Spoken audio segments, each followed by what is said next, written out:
Bienvenido y bienvenida a polvoymiseria.com.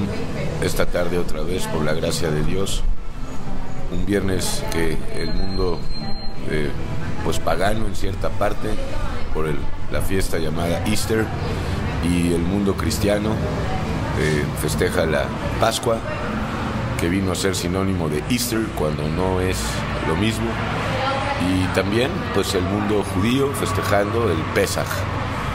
Y hoy pues no tenemos estos temas, pero sin duda que van a estar en el ambiente, porque todo es cristocéntrico para nosotros. Y esta tarde hay un tema muy importante para aquellos y aquellas que pues de alguna manera ya conocen a Yeshua y que están en ciertas iglesias, denominaciones, y el tema es la Santa Cena. Y hoy está Luis aquí, gracias a Yeshua, y quiero saludarlo. ¿Cómo estás, Luis? Pues contento porque es una oportunidad más de honrar a Dios por medio del estudio de su palabra. Agradecido con Él porque por Él son pues todas las oportunidades de poder levantarnos y poder ver qué nos va a revelar, qué nos va a advertir, qué nos va a hablar para edificar. Y pues tema de la Cena del Señor, muy muy interesante, hacer memoria de Él, pero la pregunta es ¿cómo en verdad dice la Biblia que se hace memoria de Él? Así es, y el texto de partida que estamos citando, si quieres darle lectura, en Lucas. Sí, es Lucas 22, a partir del versículo 16 hasta el versículo 19. Si quieres únicamente el 20, o si quieres todo, adelante. Sí. Dice así la Escritura: porque os digo que no la comeré más hasta que se cumpla en el reino de Dios. Y habiendo tomado la copa, dio gracias y dijo: tomad esto y repartidlo entre vosotros, porque os digo que no beberé más del fruto de la vid hasta que el reino de Dios venga.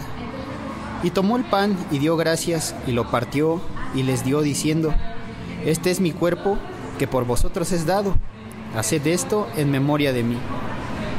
Perfecto. Sobre todo este último versículo, haced esto en memoria de mí. Es de aquí, desde luego también apoyados en Primera de Corintios con Pablo, que parte de la idea de que la Santa Cena es una acción, una obra, una práctica que se debe de hacer a nivel congregacional los días o el día en el que el pastor que preside una congregación determina, según él, por el Espíritu Santo, que ciertas personas, y no todas, están aptas para tener Santa Cena. Ok, esto en el mundo evangélico. En el mundo católico, pues es más sabido, ¿verdad? La Santa Cena para ellos es comunión. Ir, comer hostia, confesar y tomar vino pues consagrado, según ellos a Dios. Luis, ¿cuál es la verdad? Porque si esto es únicamente cuando al pastor se le ocurre o me da su anuencia, y solamente ciertos días, y solamente esto es lo más delicado, a nivel congregación, ¿qué está pasando? Sí, primero vamos a descartar los dos puntos sectarios que acaba de mencionar. El primero es que la misa, como tal, como se oficia con hostia y con esa copa, no es como tal la Cena del Señor. Aquí acabamos de ver que el Señor repartía el pan, bebían todos de la copa, y sin embargo en la misa nada más todos participan de una hostia y la copa solo la bebe el sacerdote. Entonces ahí queda descartada la idea de que se celebre tal y como es, además de que recordemos que la hostia es figura del dios Sol Osiris y no tiene que ver con el partimiento del pan. O sea, hay una hostia por congregante, cuando en realidad es un mismo pan, es un solo pan que es partido, es símbolo importante que no se debe de perder, porque es el cuerpo del Señor que es entregado. Entonces, hacer muchos panecitos para repartir es como si fueran muchos cuerpecitos, entonces desde ahí ya empezó mal, ya se está rompiendo el símbolo ahí. En el caso de la doctrina evangélico-cristiana, ahí se escoge un día, como se acaba de mencionar, el día que por lo regular el líder escoge, y este punto ya empieza a estar un poco desvirtuado, porque cuando la Escritura dice en 1 de Corintios 11, del 25 al 26, todas las veces que comieres este pan y bebieres esta copa, la muerte del Señor anunciáis hasta que Él venga. Ese todas las veces deja abierto a todos los días, que deja abierto a cualquier persona que a lo mejor en su intimidad, no en grupo, quiera celebrar, quiera hacer memoria de Dios en un momento especial con pan, con vino. Si se reúnen como iglesia, se pueda celebrar de esa manera. Y sin embargo se limita en el mundo del cristianismo a hacerse una vez al mes, a veces el primer domingo de cada mes, o a veces una vez al año cuando se celebra la Pascua. Entonces eso también es como que limitar la verdadera conmemoración al hacer recuerdo del sacrificio del Señor, que eso es todos los días. Ok, perfecto. Entonces ya quedó aclarado que no es ni en la forma evangélica ni es en la forma católico-romana. Ahora lo que importa ahorita es verlo esto espiritualmente, efectivamente. O sea, es bueno a veces para la iglesia reunirse y hacer esta obra. No podemos decir ritual, porque en la iglesia de Yeshua no cabe la palabra ritual. Sin embargo, pues esto ya parece un ritual en la iglesia evangélica, ya no digas en la católica. Sí, ya tienen de alguna manera todo mecánico, y una de las cosas que lo ritualiza mucho es limitar esta conmemoración principalmente solo a los que están bautizados. Eso es algo muy común. Eso es lo que decía, que esto de que un pastor o un líder, en su propia opinión y en la opinión lamentablemente de muchos que todavía pues le siguen llamando pastores y líderes y sacerdotes y rabinos a las personas, y padre, cuando hay un solo padre, maestro y rabino, es la idea de que él tiene la autoridad para determinar quién sí y quién no. Ese es un concepto totalmente erróneo. Desafortunadamente en gran parte de los materiales, la literatura, los discipulados, casi todos apelan a la misma escuela, que es solo el bautizado y solo una vez al día. Sin embargo, cabe la pregunta: entonces, ¿por qué muchas probabilidades hay de que cuando una persona está a punto de bautizarse y se va a celebrar la cena, le dan permiso por lo mismo que está a segundos de ser bautizado? Entonces, de alguna manera ese, pues podríamos llamarlo legalismo exigente, pues no cabe, porque si la persona ya se arrepintió de sus pecados, si ya puso su fe en Yeshua, si le está con la ayuda del Espíritu Santo entregando su vida, rindiéndosele a Él, y de repente le dicen, ya no puedes conmemorar la cena porque solo para bautizados, es el primer freno. Es curioso poder ver cómo el motivo es que una persona que se ha arrepentido y que primeramente ha obedecido al bautismo es un buen candidato a poder decir, esta persona sí sabe, sí está obedeciendo al pie de la letra, ya procedió al bautismo, no lo está posponiendo, no le neguemos la cena. Sin embargo, ¿qué sucede con una persona? Aquí es donde debe de haber flexibilidad para que todos los que se han arrepentido de verdad la celebren.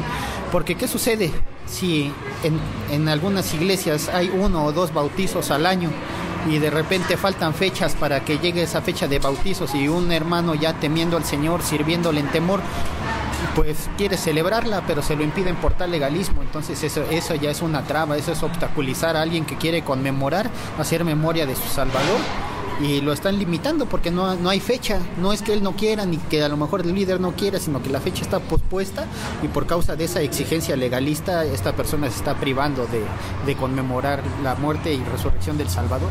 Ok, perfecto. Ahora vamos a espiritualizar esto. Ya lo vimos en el aspecto terrenal, a nivel iglesia. Vamos a espiritualizarlo, porque comer Santa Cena es una acción que debe de ser diaria para cada creyente, hombre y mujer que está arrepentida, que está caminando bajo la alianza del Espíritu Santo, que está caminando en amor de perdón, el amor de Yeshua. Estos y estas están comiendo y bebiendo, es decir, están teniendo Santa Cena todos los días. Ahora, la gente se preguntará, ¿qué es esto? ¿Cómo entonces se come y se bebe espiritualmente hablando? Pues es muy fácil. Comer y beber espiritualmente hablando es creer y obedecer. Tales dos acciones, tanto la fe o el creer como el obedecer, son por gracia, de manera que no representa esfuerzo nuestro, y aún los esfuerzos que la obediencia pues suponga, Él es el que nos esfuerza para la batalla. Yo veo la Santa Cena ya resumida de una manera impresionante en el libro de Apocalipsis 3:20. Yo estoy a la puerta y llamo. Si alguno oye mi voz y abre la puerta, entraré a él y cenaré con él y él conmigo. Aquí está la cena, que no es cena en el sentido de la costumbre humana de un alimento antes de las 9 de la noche, ¿no? O de noche, ya cuando no hay luz. Aquí es donde a mí se me revela ya de una forma sucinta y clara en qué consiste comer y beber, tener comunión con Cristo permanentemente. Sí, este texto que acaba de citar es muy importante porque muchas veces cuando alguien le quiere testificar un hijo de Dios a un inconverso para que se convierta, le cita este pasaje, le dice que Jesús está a su puerta y llama y que le abra su vida, pero realmente si ponemos este capítulo en contexto, es Jesús hablándole a la iglesia, específicamente a la iglesia de la Odisea. Entonces a veces, ¿qué tan necios hemos sido como para que el Señor mismo esté hablando, dando invitación, ofreciendo bendición, y tenemos la puerta cerrada, estamos limitados? La gente cree que es la puerta del corazón, muchos creyentes. ¿Qué opinas de eso? Pues para que esté cerrada y no abra es que sí es del corazón, ¿no? Deben de quebrar ese corazón perverso para que su alma sea sensible a ver esta invitación que lo está invitando a cenar. O sea, al alma, no al corazón. El corazón es perverso y engañoso. Al alma, al ser entero, espíritu, alma y cuerpo. Así es, está invitando al alma porque el corazón en sí mismo está rehusando abrir la puerta y ni siquiera está prestando atención que Jesús le está diciendo, abre la puerta, quiero cenar contigo. Y cuando el Señor estableció la cena, le está diciendo, no la beberé de nuevo hasta que sea de nuevo en el reino de mi Padre.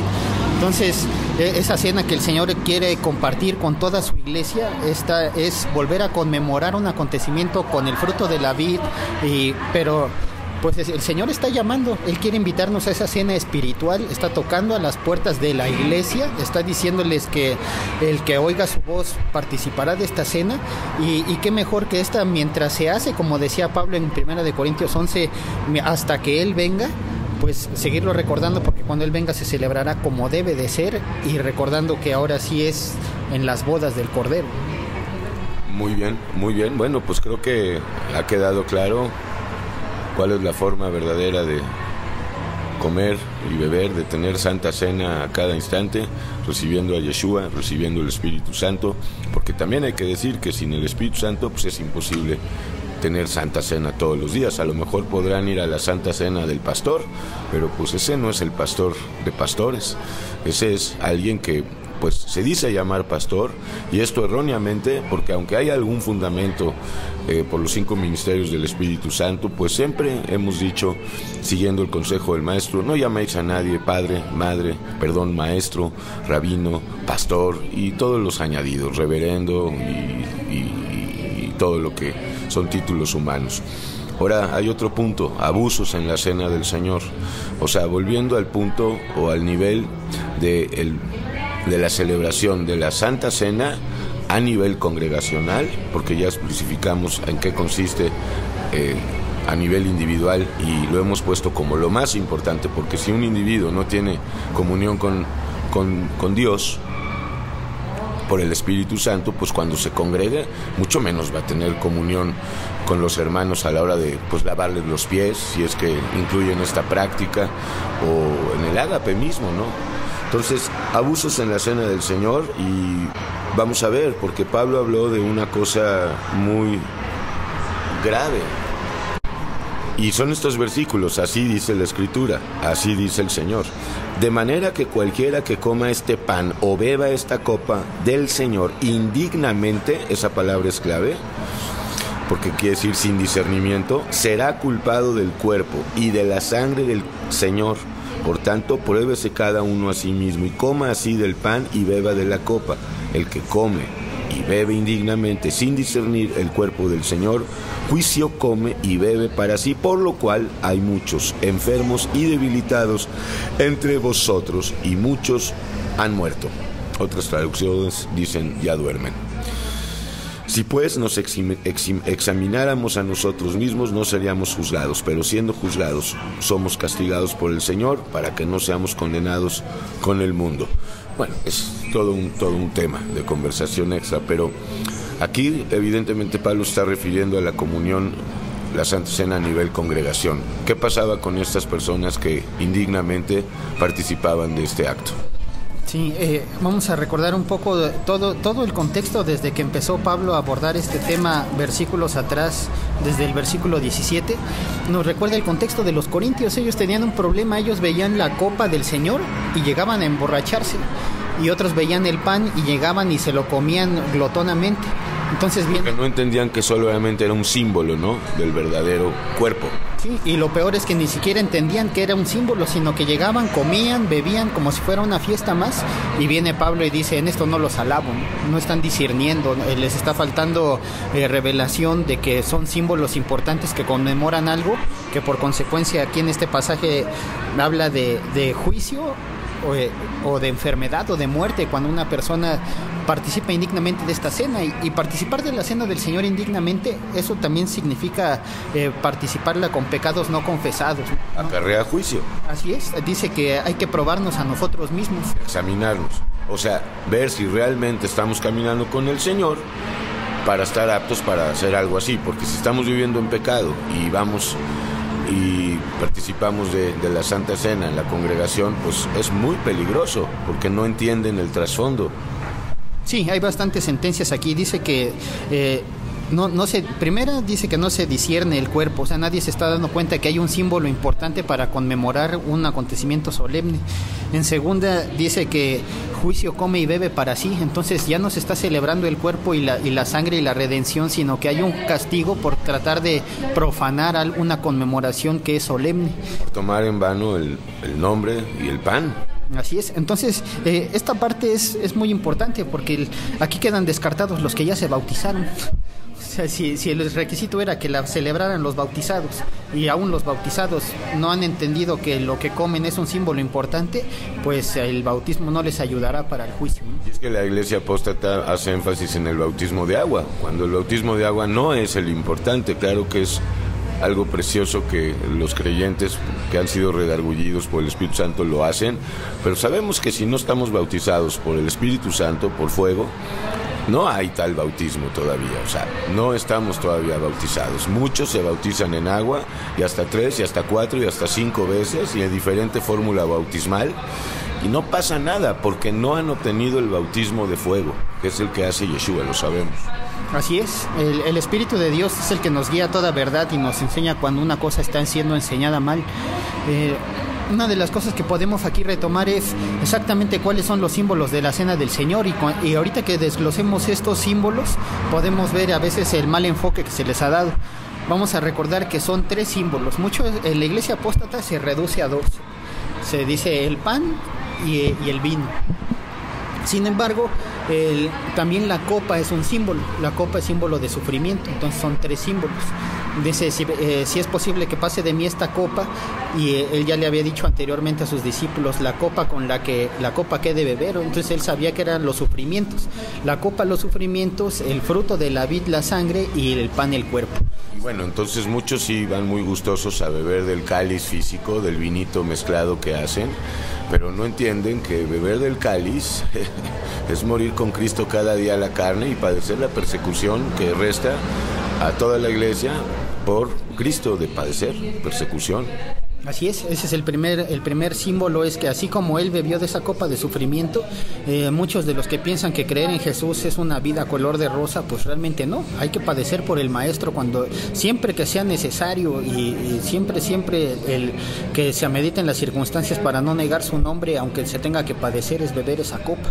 Esa es una forma de poder hacer memoria de esto, porque aunque no se tengan los símbolos enfrente, se tiene la convicción en el alma que esa persona está consciente de que una vez el Mesías ofreció su vida con sufrimientos para rescatarlo.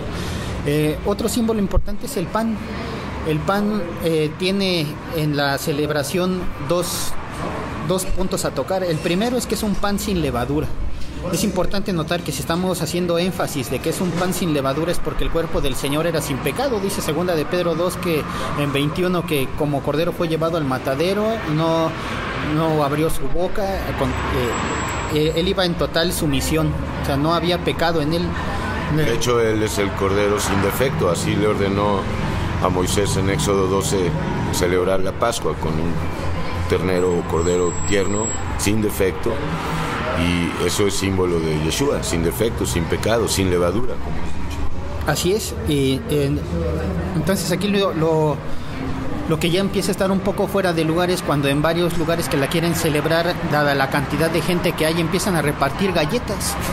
Y estas galletas que se venden incluso en las sopas, que son muy comunes repartirlas, pues no cumplen con ese primer requisito que sea sin levadura, porque el Señor dice que nunca hizo pecado ni se halló engaño en su boca. Entonces no podemos conmemorar ahí un pan con levadura, estamos rompiendo ese símbolo. Sin embargo, yo prefiero a alguien que pues lo hace sinceramente, con discernimiento, pues, y que en un momento dado no tiene acceso a pan sin levadura y lo hace con unas galletas Marías. Y si lo hace con discernimiento y con una sangría señorial, pues para mí es valedero. Lo que pasa es que sí, también hay ciertas culturas que a lo mejor no tienen acceso a... Y ciertas economías. Sí, así es. En una ocasión se habló... No dudo que haya pastores que ya estén usando la Santa Cena para atraer más diezmos, para manipular, pues si no dan, no hay Santa Cena, y todo me espero de nosotros los humanos. Sí, eso es. En una ocasión se hablaba del tema de cómo sucedía este importante simbolismo al alcance de muchas culturas, pan y fruto de la vid, como siendo símbolos que están al alcance de muchas personas para que pudieran conmemorar esto. Sin embargo, también en este mismo ejemplo se hablaba de un pueblito en donde había una iglesia sencilla, humilde, pero que no tenía al alcance pan. Y sin embargo ellos, en el temor al Señor y queriéndolo celebrar y recordar, hacer memoria de Él, lo hacían con una tortilla. Y pues el punto en esta plática era muy criticado y muy juzgado, porque decían, pues ¿cómo puede ser que sea pan? Que sea una tortilla si es con pan. Pero aquí estamos viendo que es un caso específico donde el Señor ve la circunstancia y ve el alma de ellos que lo quieren celebrar. Sin embargo, ¿qué sucede? Donde sí tienen al alcance pan y donde sí tienen al alcance fruto de la vid, y que deben de entender que también la copa es símbolo, ellos no tienen excusa, ellos deben de respetar ese símbolo. Finalmente dice en Levítico 2:11 que si se echa levadura a las ofrendas del Señor, para Él son abominables.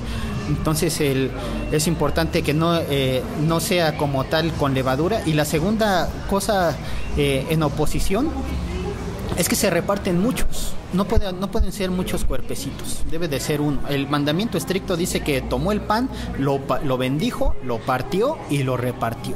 Era uno solo, es un solo cuerpo. Y él iba partiendo y dándoles a uno según la usanza inclusive judía. Luis, ok, ha quedado claro a nivel congregacional cómo debe de ser, cómo no debe de ser. Sin embargo, lo más importante es a nivel individual, porque volvemos a decir lo mismo.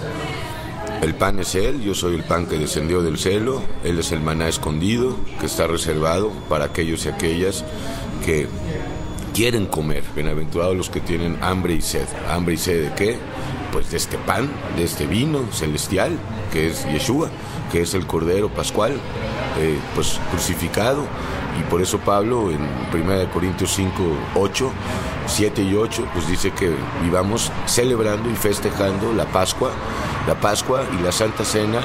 Vienen a unirse en este punto, vienen a equipararse, quizás no tanto a nivel congregacional, pero pues el mismo pan que estamos comiendo es el Cordero Pascual, es la carne de Cristo.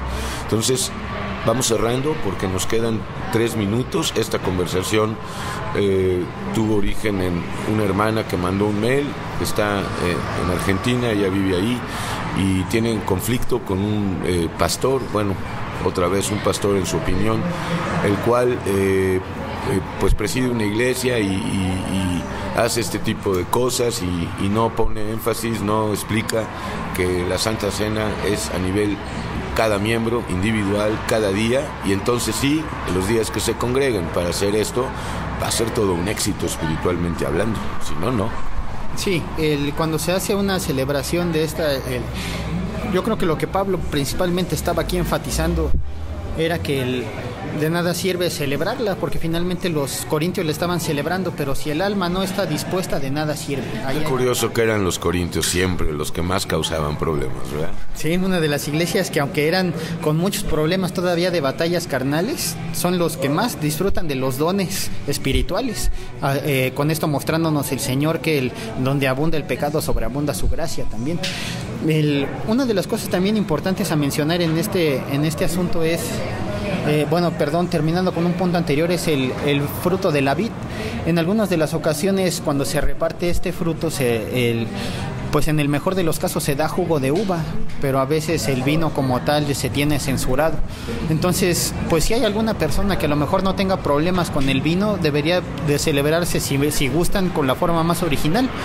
Pero también lo hacen en atención a muchas personas que el Señor rescató del alcoholismo y que muchos se conforman con leer nada más o con oler nada más la copa porque tienen temor a volver a caer. Entonces, algo que a mí no me checa, ¿verdad? Porque yo creo que Dios es capaz de todo, es todopoderoso y puede a una persona también enseñarle a tomar, sin que el alcohol sea en lo más mínimo una piedra de tropiezo. Sin embargo, muchos que el Señor, como dice, ha rescatado de esos mundos del alcoholismo, pues llegan a anatemizar y a satanizar el alcohol, y esto a mí no me parece correcto, porque el alcohol no es satánico.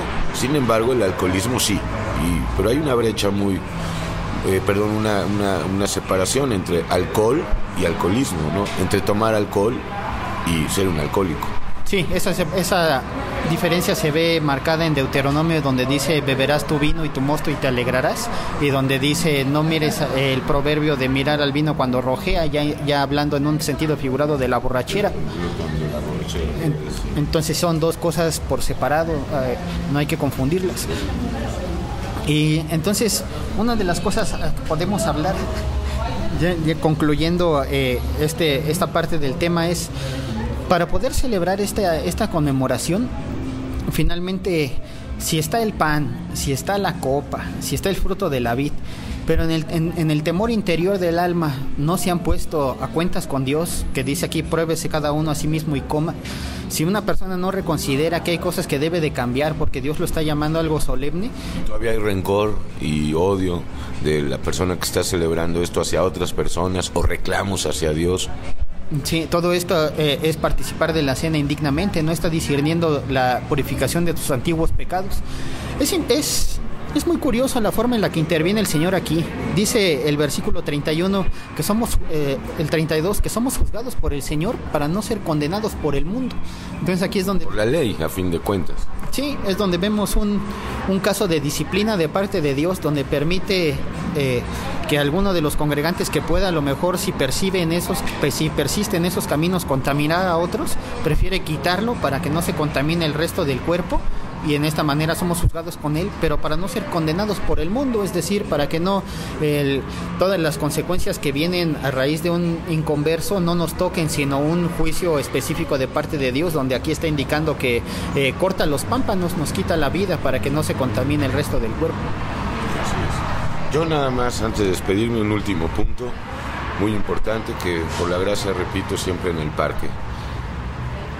Cada lugar, cada congregación en donde se habla la sana doctrina, en donde hay un ungido, al menos, un ungido hablando la palabra, un ungido, hombre y mujer, un hijo de Dios que está caminando por el Espíritu Santo, es ya un Cades Barnea, es un lugar de juicio.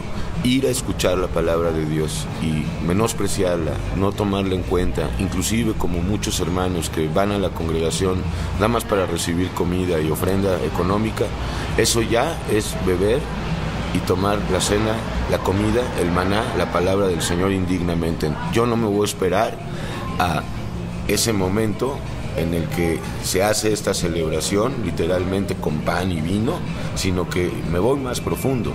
El simple hecho de ir a un lugar a donde se habla palabra de Dios, participar o hacer como que estás participando y estar ahí pues jugando, burlándose de Dios, esto acarrea ya también juicio sobre las personas, no solamente tomar literalmente del pan y del vino indignamente o sin discernimiento. Sí, porque finalmente haciendo a un lado los símbolos, también en Juan 6 el Señor decía que el que no come mi carne y bebe mi sangre no tiene vida eterna, y ahí es definitivamente, antes de ver y de mirar al símbolo, hay que creer y obedecer al Señor, y en ese sentido ahora sí ya hay comer del pan y beber de la copa, que es muy todos los que revuelven la cena del Señor con la Pascua sí están juntas, pero sí se alcanza a ver una diferencia. Sí, claro que sí, pero están juntas porque es la misma comida, es el mismo cordero pascual, es la misma carne, la misma bebida. Sí, lo único que se hace diferencia es que en la Pascua se utilizan 4 copas para recordar 4 de los puntos de la salida de Egipto. Eso no lo debe de hacer la iglesia, porque si lo hace la iglesia todavía está viviendo por ley. Eso se lo dejamos a los hermanos judíos que se quedaron ahí atrapados, los pobres, en la ley, pues lamentablemente bajo condenación, pero sujetos a esperanza, o en esperanza de ser libertados cuando de Sion venga el libertador, ¿verdad? Y se cumplan las profecías de Romanos 9, 10 y 11. Luis, Dios te bendiga, hermano. Igualmente, bendiciones. Y también hay una diferencia entre que primero celebraron la Pascua y dice que después de cenar tomó la copa. Entonces hace una diferencia entre las otras copas de la Pascua, la cena que se está llevando a cabo, y la copa con la que va a conmemorar la cena del Señor. El tema cena del Señor es curioso porque Primera de Corintios 10, 20 y 21 lo llama la mesa del Señor, y Primera de Corintios 11, 20 y 21 también lo llaman la cena del Señor. Entonces la mesa del Señor o la cena del Señor ha de ser tomada en temor, viendo que es el cuerpo del Hijo de Dios ofrecida para nuestro rescate. Así es, porque no podemos participar de la mesa del Señor ni de la mesa de los demonios, y no olvidemos también que Yeshua lo hizo así porque estaba cumpliendo la ley cabalmente como lo hizo, de hecho el único que la ha cumplido y el único que la puede cumplir, para que ya no trates de cumplirla, sino que ahora vivas por gracia, porque la dispensación de la ley ha quedado concluida. Hoy vivimos el tiempo de la gracia. Dios te bendiga, Luis. Igualmente, Dios bendiga, y les recomendamos 1 de Corintios 5, 7 y 8, nuestra Pascua, que es el Mesías, ya fue sacrificada por nosotros. Y que vivan en la Pascua y en la Santa Cena y en el Santo Desayuno y en la Santa Comida, a cada instante en comunión por el Espíritu con Yeshua. Hasta la próxima. Seria. Así es, y con sinceridad y de verdad es la clave. Así es, sinceridad y verdad que no hay en nosotros, pero si recibes a Yeshua, vamos a recibir la sinceridad y la fidelidad de Él, y vamos a vivir en la verdad, porque Él es la verdad. Hasta la próxima, Dios te bendiga.